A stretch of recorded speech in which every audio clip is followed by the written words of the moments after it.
Hey. Okay, we're not talking about that quite well, maybe. All right, so we are back for the age gap episodes with Tony and I, and here just cheers to Sunday morning and coffee. Yeah, what's up, YouTube world and podcast people? Yeah, you might have to put your mic a little closer to your mouth because you were kind of in and out a little bit there. Yeah, it's because I don't always look right at the mic when I talk. Look at me when you talk. And that's the look. All right, what do you want to talk about? I don't care. I feel like this week we've had a lot of weird shit. Yeah, what comes to mind right off the bat? Oh, just the randomness and how quickly things can go wrong with the human body and then you finally decide to get it checked out. Like, oh, something's not right. For someone who despises going to the hospital and the doctor habitually. I feel like you're talking about yourself in third person here. I am. Oh, okay. And finding out, there's all this shit wrong with you when, this is like, oh, didn't see that coming. You really didn't? Not really. No, I mean, I always assumed I was a pretty healthy guy, Mm-hmm. I mean, I didn't really do too much in excess, other than my smoking, but I was never really, even back in my party days, I was never really a super, super heavy drinker. Like I didn't wake up in the morning saying, oh, I gotta have a beer, or, oh, I gotta have some whiskey. I usually was pretty good about waiting for the weekends for that kind of shit. Oh, right. And, and then to find out, just how fucked up my body is, it's like, oh, shit. Yeah. What has been, when you say fucked up, like, you and I know, but... Right, like, Is there, I know with you being personal, private, I don't know how much you want to share about what's going on with you right now. Just hypo, what did the doctor call it? Hypothyroidism. Right, which is huge. Yeah, that, and then high blood pressure, although that's been coming down pretty regularly. And I didn't have to take the damn meds they could prescribe me to do it. Right. I just changed some shit with my diet, and tried to relax more, I guess. Not get so high strung over things. Well, I think just being aware of it. Yeah. That was, I think, the biggest thing for you, because you're like, okay, now what can I do? And the first step you took was... go to the doctor and see how bad it really was. Get an initial number. So, if I know what the numbers are, I can bring it down. Like, I know what I'm working with, and, yeah, so hypothyroidism, high blood pressure, high cholesterol, all the things that most adult males deal with at age 40 and above. Yeah, but I think you've been having this thyroid issue for a while, because, when I brought it up to the practitioner about the thickness in your neck. Right. And you were like, I had no idea. And I thought I just thought I had a big fat neck. My big fat head that's got really nothing in it needs a lot of support, apparently. That's what I chalked it up as. So you're not a bobblehead? Yeah. Because it's been a concern of mine for a while. Yeah. And then when you decided that you wanted to donate plasma a couple years ago, and your proteins and stuff were high, and I told you there was 3 reasons, at least when I researched it, was 3 reasons why your proteins would be high. And so... Right. And, that was the other thing, like, compared to when I used to donate plasma to now, my diet really hadn't changed much as far as what I was eating. Right. So it didn't really make sense to me that without a significant change in my diet, and my level of activity, for my protein levels to be that high and then be denied being able to donate. Yeah, because you were pretty thin by then. Because you. Yeah, I definitely didn't have as big as the fucking dad bod gut as I have now. Well, it's the trucker belly. Yeah, yeah. Before you were driving and unloading the truck. Now you're just driving it. Now I'm just driving. I don't have to do shit. Yeah. Except unhook a trailer. Yeah, and you didn't like doing that. That was a lot of work. That's like a 20-something job. I mean, that position was crazy. It's kind of funny though, because like I look back at it now with all my health issues and I'm like, oh well, fuck, maybe it wasn't such a bad idea after all. I was more active, right? You know, but I don't know if it was the right kind of active though. You know, like there was a lot of heavy lifting. Yeah, there's being active and, you know, and not destroying your body versus being overactive and killing yourself. Right. You know, which is what that job was doing. It was literally killing me. It was killing, and you were so unhappy. Yeah. I mean, you enjoyed it at first because it gave you the opportunity to get your CDL. It trained you. Oh yeah.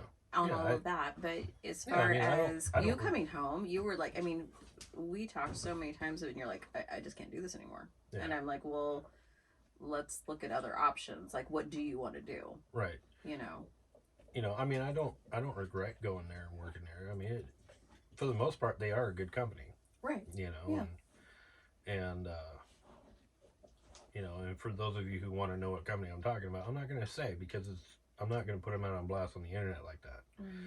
You know, so there was definitely more good than there was bad. But I agree. For me personally, the bad outweighed the good. Well, so there was a few things besides the physical part of it, but also you didn't like the inconsistency. Like you would take off on a route and you'd end up spending the night overnight and not be prepared. Like you would have to, or spending 1 or 2 nights away from the house, and you didn't like that either. No, not really. No. I mean, you got to see a lot of Washington. I mean, you got to go to the Orcas Islands like weekly. Oh yeah. That was like one of your, one thing. Yeah. Yeah, you know, so that wasn't bad. Right. You know, and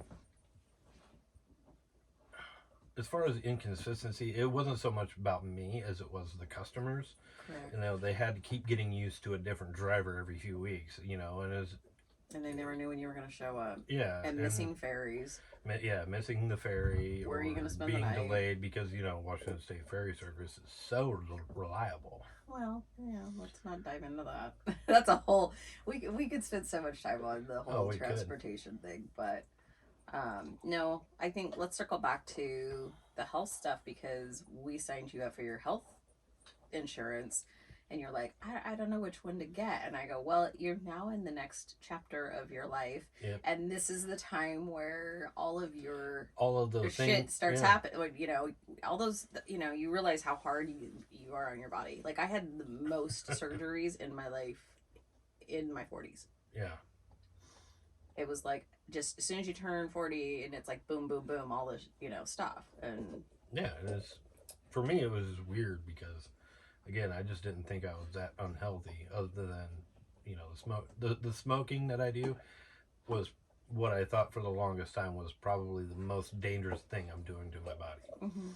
You know, and I mean, let's be fair, it probably still is, but, you know. And then you've had some talks about quitting.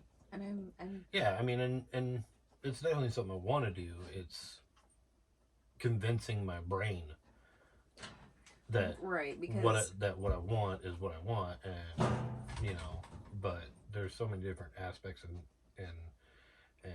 things to consider with that, you know, especially after talking to the doctor about how hard she struggled with it, and mm-hmm. she's a doctor, mm-hmm. you know, so. Well, and when you had your oral surgery, when you had all your teeth removed, and you couldn't smoke for 3 days, 72 hours. Yeah. And you were really worried about that. Like, how can I get away with this? How could I... Right. Could I, you know, and... and, I mean... You shut down. I did. You shut down hard. And I wasn't exactly...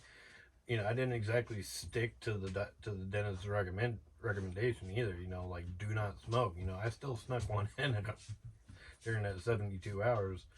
You know, it was definitely tough. It was. You know, and like you played a lot of Xbox just to keep my mind off the fact that I wanted a cigarette. But I mean, as much as I like watching TV or playing my Xbox, I don't like it when it controls my life. Yeah. You know, like there's other things I want to do. Mm-hmm. You know, I try to be somewhat active. Right. Well, and then finding out with this hypothyroidism that you being so tired, you being not wanting, there's a lot of things like, oh. Yeah, it all started making sense. So like, why you're feeling and not right. having the energy and not, because your numbers are high. Yeah, they were. They are. Yeah. They're like at the top of the high scale. Yeah. And I was just like, okay. Yeah, luckily we got some little purple pills to bring those numbers down. Yeah, let's not confuse those with the blue ones. No. No. Don't need those. No. So, but all right, let's bounce off the. Thank you for sharing though, because I mean, I know you don't like talking about your next stage of life and everything, but I'm finally realizing that I'm starting to. I'm getting to that age now that where you just stop caring as much about dumb shit like that. Mm-hmm. It's like, yeah, it's it's like when you get really old and you're just like, I don't give a fuck, just stay the hell out of my grass.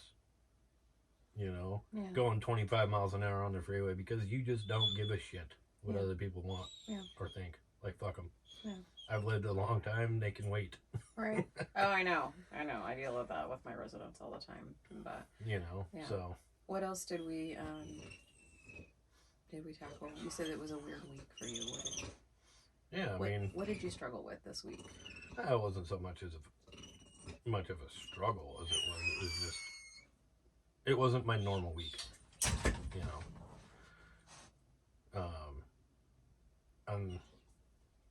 Tomorrow actually, I start my new work schedule, so I'm working Monday through Friday now. Mm-hmm. So I have my weekends back just in time for summer, and for the most part, the beginning of motorcycle season.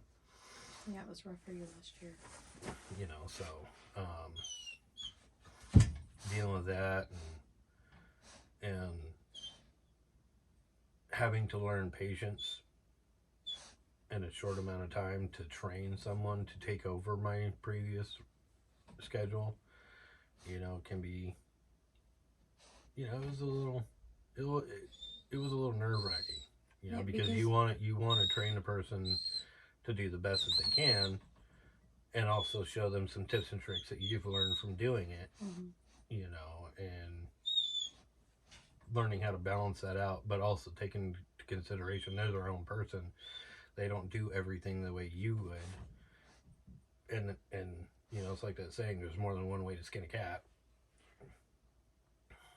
Since you brought that up correctly.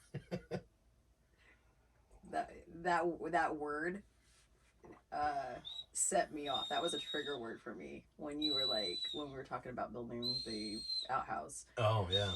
And you were like, can we just tear this apart and start over and do it correctly? And I lost my shit. Yeah. Because and you're looking at me like, what the hell just happened? Well, yeah, I mean, there is many, especially with building things, there is no wrong way to do it if you really want to boil it down.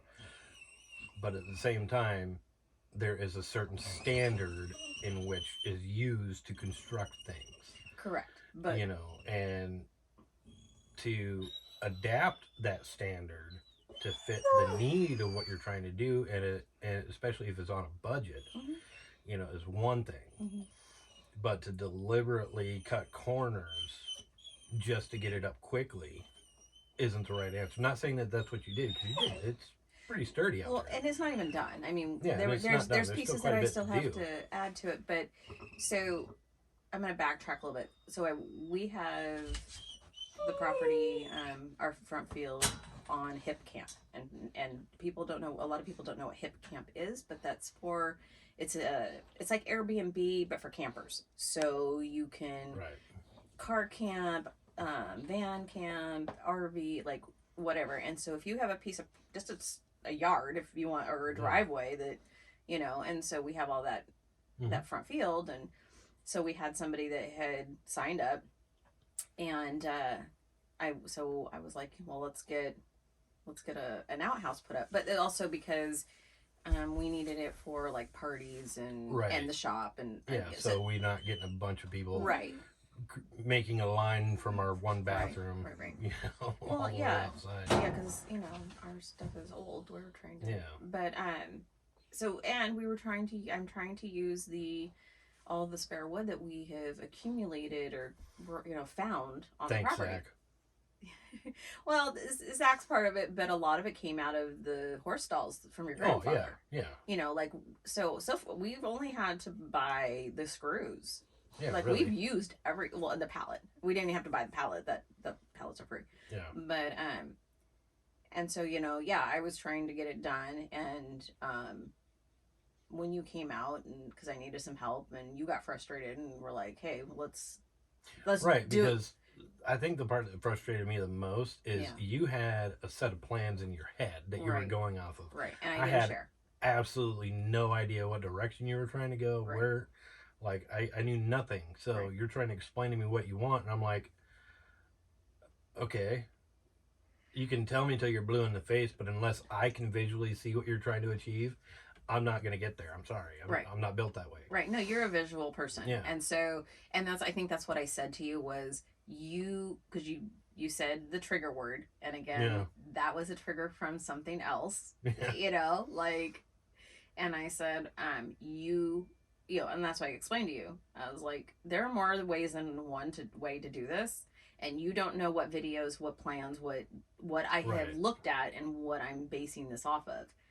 And you're like, but yeah, because I don't go off very often. No. I mean, you really didn't go off on me either. You just sternly let me know that I triggered you. And I'm like, oh, well, sorry, not sorry. Right. You're just kind of like, it was almost like you were shell shocked. Like, what the hell just happened right there? Yeah. So anyhow, but yes, so it's a compostable, outhouse, so we can move it if we need to. Yep. And we're using the equipment and stuff. But yeah, so like you were saying, as far as training and stuff with somebody else, there are more ways than one. Yeah. How many ways is there to have a baby? Nowadays it's not the nowadays it's there's so scientific. There's scientific ways. There's so many ways. Yeah. I mean, so don't use the word correctly with me. But it's so fun. I know. I mean, but because if for nothing else, just to get the reaction out of you is the reason. Because you don't moving do that very forward. often. Moving forward, if I ever use that word again, it more than likely it's just to get the reaction. But now it's not. It's not the same because no. Because now we joke and I'm like correctly. Yeah. And but recognizing that it was a trigger for me. Yeah. That was like, okay, me going off on you was not really about you. No. It was about past. Yeah, and we come across that a lot. Yeah, well, yeah, because we're still, even though we've been together for 3 years, Mm-hmm. we're still very much learning about each other and what triggers us, as individuals, because there's no way you can learn everything about a person immediately. Well, you don't know what's going to trigger either. Right. Who knew that word was going to end up like that? Yeah, because shit, sometimes you may not even know it's a trigger word for you until it happens. Until I was like, yeah, because we don't normally, that's not a normal for me. No, and I think we learned early on, though, that we're not exactly the greatest at trying to tackle a project together, especially one that involves building something, because we do have two very different approaches to it. I'm more, going by the standardized version on how things are constructed, with standardized vision. Okay, well, traditional. I'll put it that way, like the traditional way. You mean 30 years ago? Sure. You know, like you hire a contractor to build Old you a school. house. Old school. He's going to build it based on the plans that are drawn up for it, but Mhm. there's still a standardized way to do it versus I'm just going to wing it. But I wasn't winging it. No, you weren't. But the other I'm part, using that as an example. I know, but I think the other part that was there was that you triggered the "you're a girl." Oh, yeah. See, I didn't get that. That was because I didn't pick that up. because you did. Well, you said something and because I was frustrated, Yeah. and you're like, "Why do you do that? Like, what's going on?"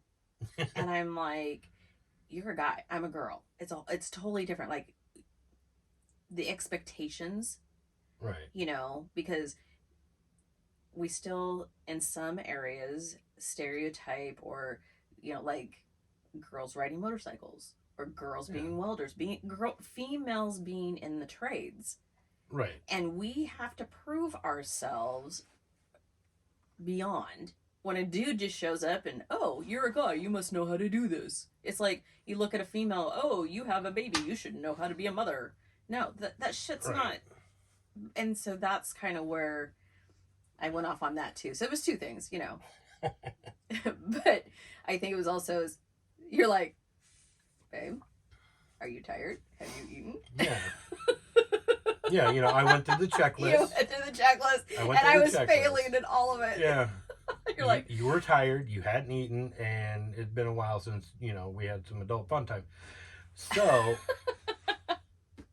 I got the 72 hours had gone by. Yeah, flew the coop. Mm-hmm. But there was a lot going, because the other part that we have had to work with each other on is being a paw parent. Oh, yeah. And holy fuck, as much as we love that little guy, he is a stressful motherfucker. He's not little. He is... No, he's huge. He's 60 pounds and he just turned 5 months old. And he's being really good right now. Thankfully. What is this, the third bed I've had to buy for him? Yeah. Hopefully it's the last one for a while. I doubt it. But, we'll give it a shot. See I bought what happens. Yeah, because the stuffed beds he has ripped apart. Like most dogs rip apart their toys. No, toys he doesn't rip apart. His beds he rips apart. Yeah. But, to be fair, he does tear apart his toys. It just takes him a lot longer to get the little squeakers out than it does for him to tear He likes the squeakers. He's like... his bed apart. Yeah. But... So, and that's the other thing is, like, when we talked about getting a dog, it was, again, like being a parent. Mm-hmm. And we sat down and said, okay, what is your parenting style? Right. Because... I'm definitely I'm a heavy hand. But that's what you were taught. That's how you learned because I'm definitely that's how more you were of a raised. heavy hand than right.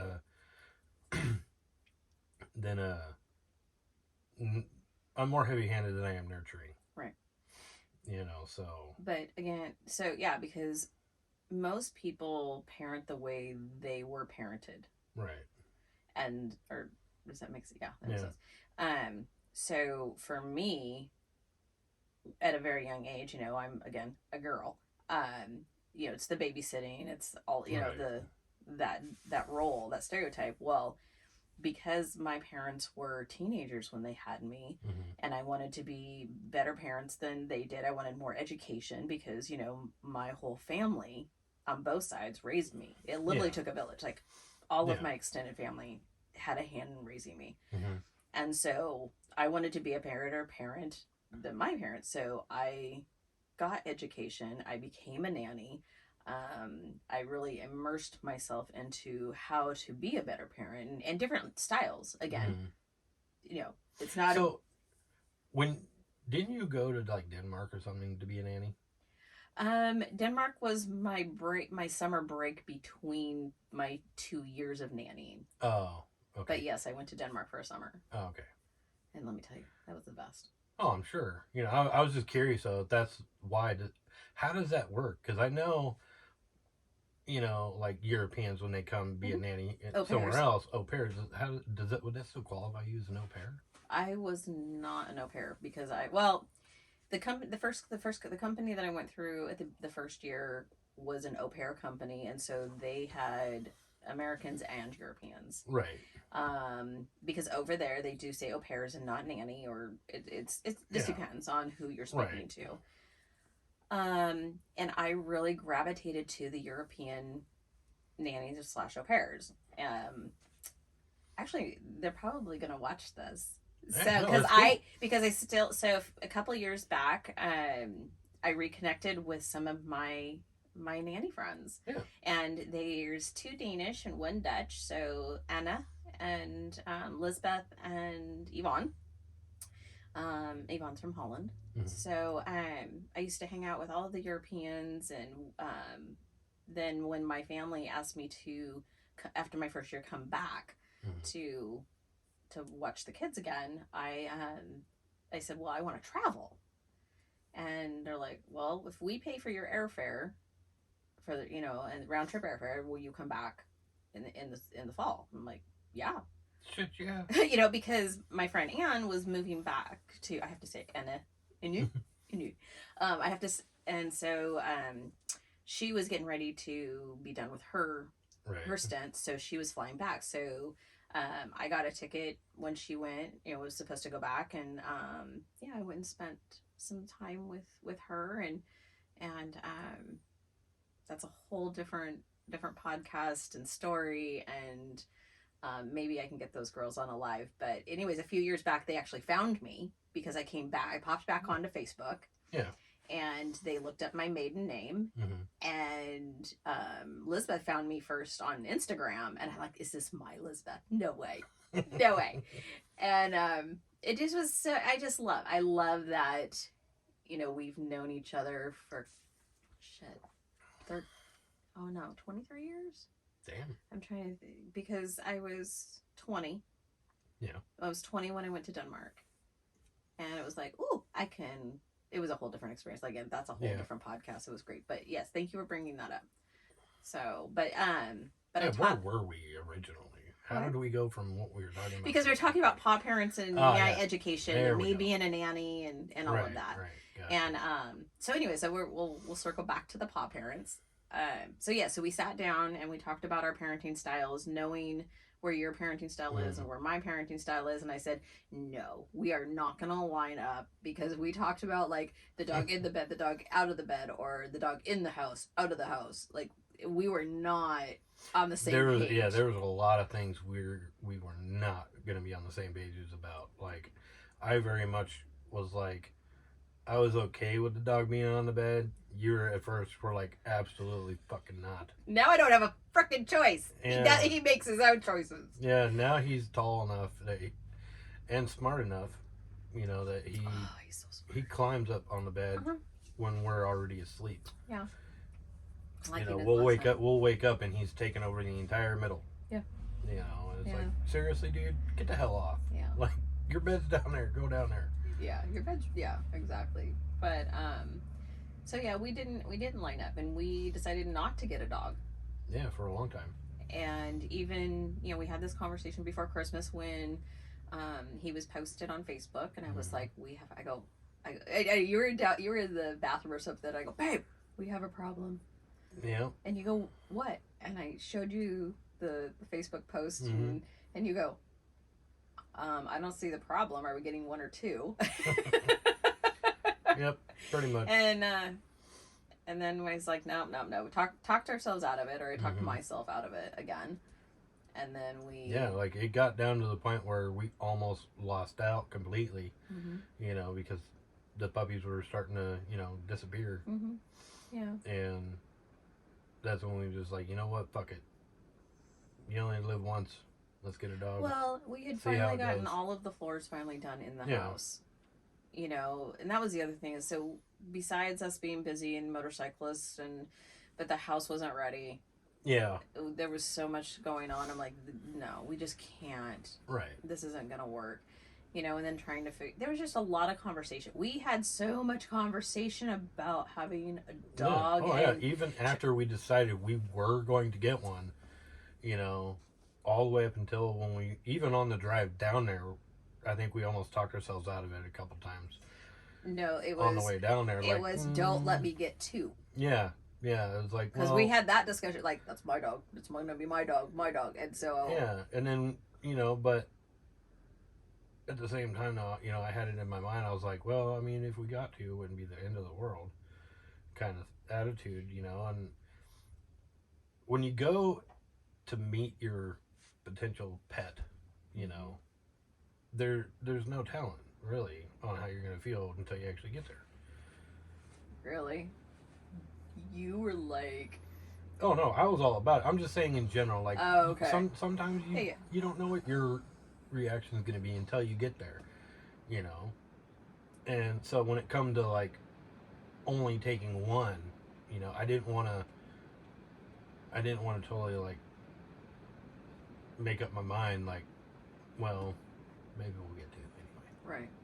I wanted that door to not be completely shut. And it wasn't. I just kept telling you, don't let me talk, don't talk me into it. Don't Right. let me. I mean, make sure. Which was once we got there and saw how cute they all were and shit. It was hard. really difficult to tell you no. But what's really great is the fact that our neighbor around the corner has got one of his sisters. Yeah. So I may reach out to him today and see, get those two together this week. Yeah. We were waiting for them both to get settled in and everything before we introduced him again. But I think I feel comfortable with that. Yeah. But yeah, so paw parents, we still have a lot of struggles because we still like the training words. Yeah. Like trying to be on the same page. I'm like, okay, you're telling him this, and I'm saying this. Like he's like they mean the same thing, but to him, it doesn't. He's confused. Yeah. And so trying to get on the same page is even with that. Like we still have to have constant conversation. Yeah. And there's some things like that really bother you that don't bother me. Yeah. Like I don't care if he stands on the table behind the couch. I don't even care. And I think you care. It's just you've relented that he's not going to stop. Whereas me, I'm like, no, I think I can still train that out of him. Like, he's pretty persistent. Yeah. Definitely. There is no quitting that boy. It takes me an hour to get him into his bed. If he wants to get up on the bed, on our bed, it takes me an hour. And I don't know how the hell you sleep through that shit. Because he is whining. We're fighting. I'm having literally a fight for an hour with this toddler. Oh, that's funny. And the asshole hour. Can we talk about asshole hour? Yeah, let's talk about asshole hour. That hour-long time span between when I'm trying to go to bed for my next day at work versus when he actually calms down. Right. So for an hour, he's like a toddler. At the end of the day, he's tired, but he doesn't want to give in, and he doesn't want to listen, and he just is just everything he's not supposed to do. He is just a shit. Yeah. Just a shit. Yeah. It's like Dennis the Menace going through the terrible fucking twos. Oh. And you're Mr. Wilson. Yeah. And yeah. I know. But it's funny because, like, what was it, a couple weeks ago, I went down and saw the people that we got him from. Yeah. A family member. And when they walked in, I went, you? And she goes, oh, is he starting to act like his dad? And I go, what does that mean? Like, what? Wait a minute. You what? knew that this could be a possibility here, and you didn't say shit? Like, what the fuck?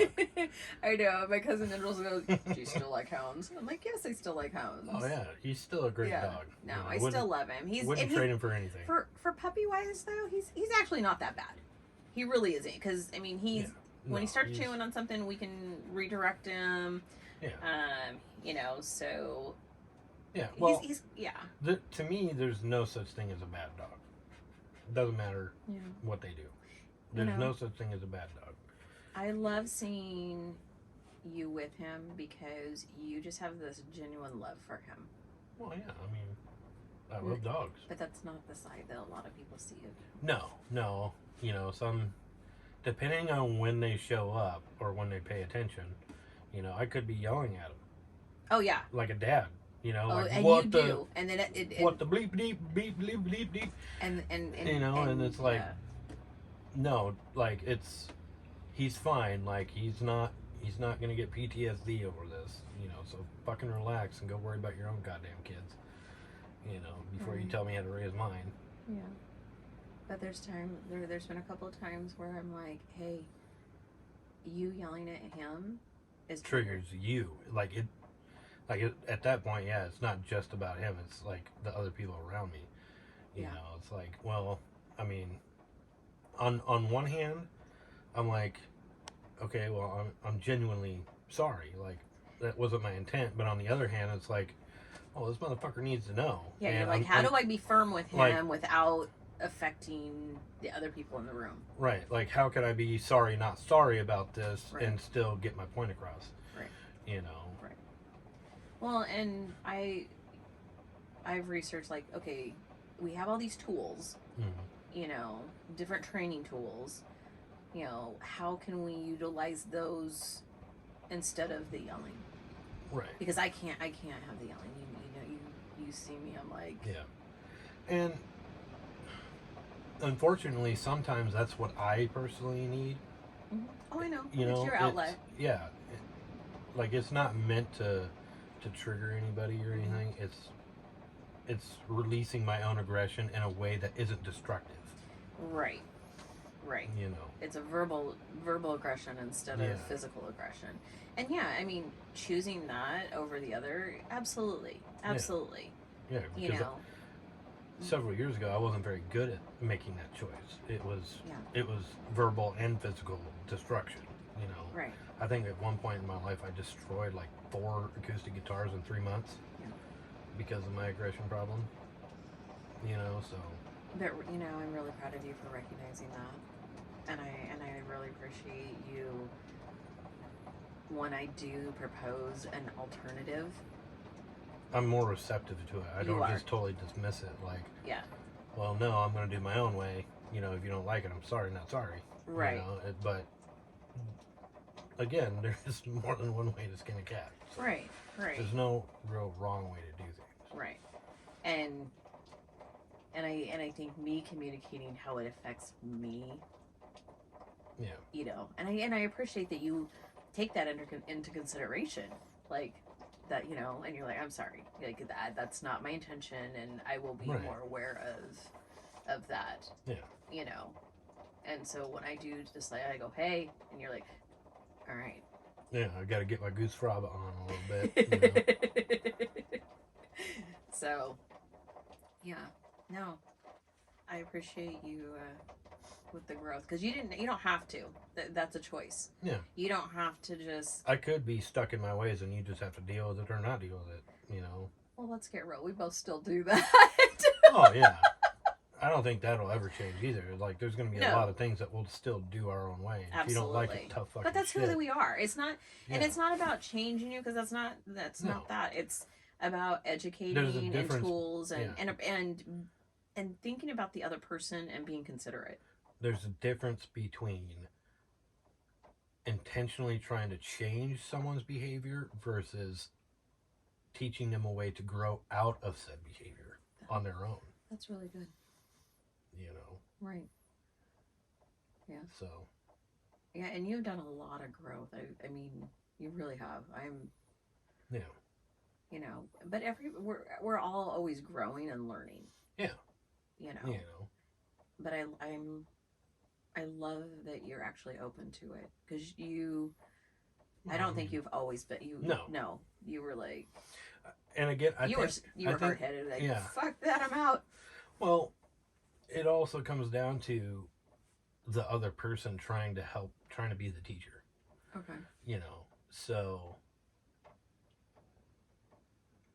looking at it like that, it's not all like the person trying to teach you to do different. You know, always isn't worth having your attention to learn the subject. Well, you know, so what you're saying is there's good teachers and bad teachers, just like in the educational field. Yeah, definitely. Okay. You know, and that's not to say that that they're wrong either. I don't want people to get it twisted. Technique. Yeah, it's because they may not know that they're bad teachers. Well, and it's not even about bad teaching, and it is learning how to communicate, how you communicate and how you receive communication. It's just like the same thing with the love languages. It's the same concept. You know, and I was talking with our friend Casey last night, you know, when we were going to the concert and stuff, that we talked about First Wives Club. I'm like, when you're a first wife, which is usually in your 20s, that you are learning to be an adult. You are more likely married. You're more likely have at least one child, because I had both mine before I was 30. And there's so much learning. There's so much going on that in yourself, you know, and they don't. The lack of education. You are going to make mistakes. Yeah. And you're not going to be perfect. No. And you know, you have to realize, you know, unfortunately, you don't realize until like your 30s or 40s, like, oh, it took two people, or it took both of us to fuck this shit up. Yeah. You know, not just as much as you want to continually blame the other person for all the and faults, play the victim. Don't play the victim. You know, that irritates me the most. It's very tempting because it's the easy way out. It's definitely the easy way out. But being adult enough to look at it from both sides of the coin, you know, is when you really start to grow as an adult, and especially in relationships. If you can understand both sides of the coin better, your next relationship or next marriage is going to be a lot stronger. Agreed. You know, so. But it takes you have to get past. You gotta get out of your 20s. Yeah. And for guys, you got to get into your late 30s before you realize that shit. I mean, like, come on.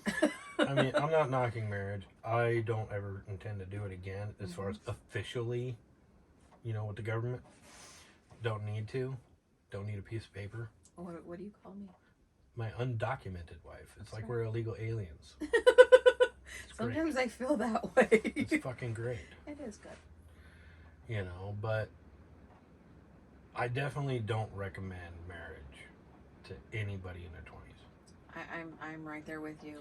Stick to just being boyfriend and girlfriend, you know. Or just do the whole dating thing, you know.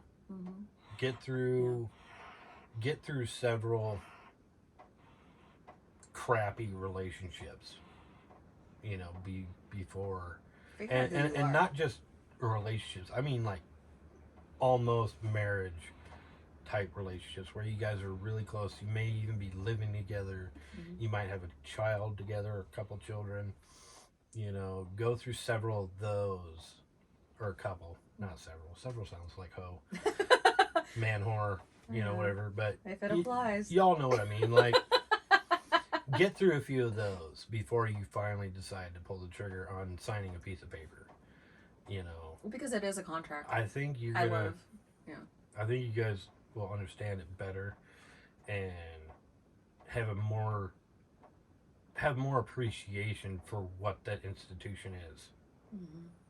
I agree. And what it's meant to be versus how society has deemed it to be. Yeah, because for me, it was kind of like the playbook that I was given as a child. Yeah.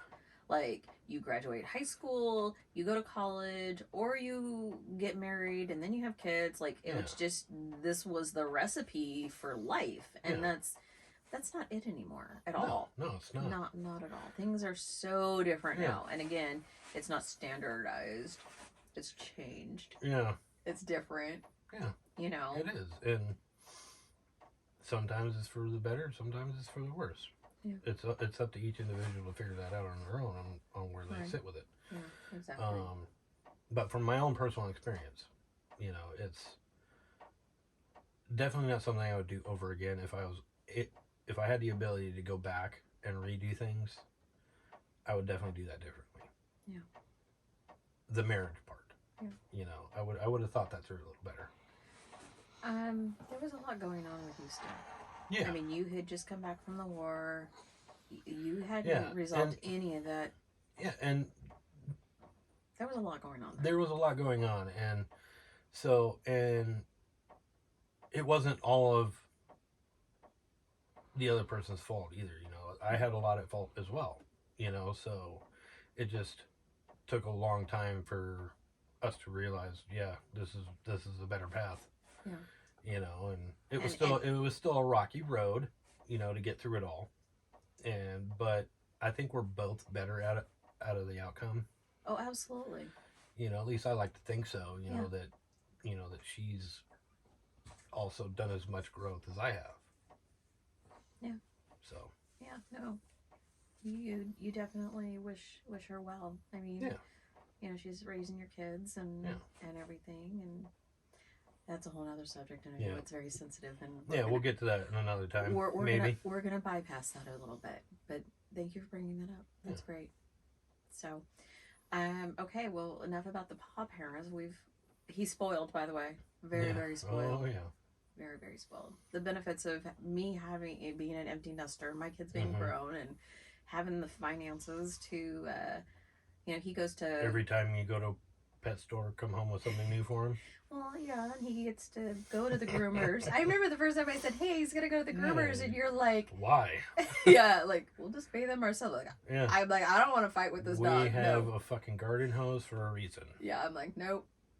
And so he goes to and he also goes to doggy daycare. Doggy daycare. He goes to the farm. Big farm. Although we might have to get him some more obedience training before he goes back. Well, it's his barking, and usually when he barks, it's because he wants something. Yeah. It's really the way he's communicating to you, and I know that you know, because that's the thing with when babies cry, you have to ask them. I think the thing about it is though is hound dogs have a different, like their decibel level for their bark is at a much different range than what most people are used to. Yes. And so I think that's why it comes off as so annoying, especially when it's consistent. Like for me, I love when he barks most of the time. Not in the house. Not in the house, no. But when he's outside, constant. I would let him do it all fucking day if he wanted to. If he was outside, you know. But no, because usually when he's barking, it's to get my attention. Because you know it's about. I mean, it's like I'm walking away and he's barking because he's like, "Mom, mom, mom, mom, mom, mom." I'm like, "Oh, shut the." Like, no. And he's learning that, okay, I'm like, you see me, I'm right here, but when we're running equipment or machinery and stuff, we can't have him because he wants to be right up on it. Oh yeah, or he ends up running under the porch because he doesn't like it. Right. Yeah. You know, so yeah. And that's the thing, he gets scared easily too. But he's doing really well today. I'm really proud of him. Yeah, he's kind of looks like he's taking a nap down there.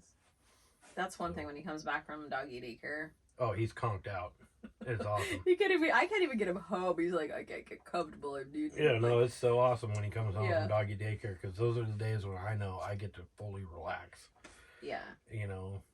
Exactly, and then he's kind of sore the next day too because he's played hard. But yeah, like even when I know he needs to go out, even though he's not doing anything to let me know he needs to go out. Yeah. I'll let him out. And he's just like, okay, I guess I'll go outside. I mean, I know I gotta pee, but I just don't want to. I'm too tired. Yeah, yeah. All nonchalant, slow. Yeah. No, for sure. He has definitely good life. I'm glad that we made that decision. Yeah. And then once we get our fence up and shit, we can take them off that tether and just let them have a whole run of the place. I know, but I've talked to other people that have had bloodhounds, and that's a whole nother conversation that we'll need to dive into more, do a little more education and figure out, because with their noses, they run right through the fences. Even if it's, but again. Oh, he ain't gonna run through our fence. Guarantee it. It's gonna be stronger than a Mack truck? Yeah. All right. Well, again, that's time for another conversation. So. Well, with that, I need more coffee. You know, that's a good place to end. I think it is a good place to end. I think this was a good one, honey. Yeah. So, I love you. I love you. All right. Bye, people. Bye.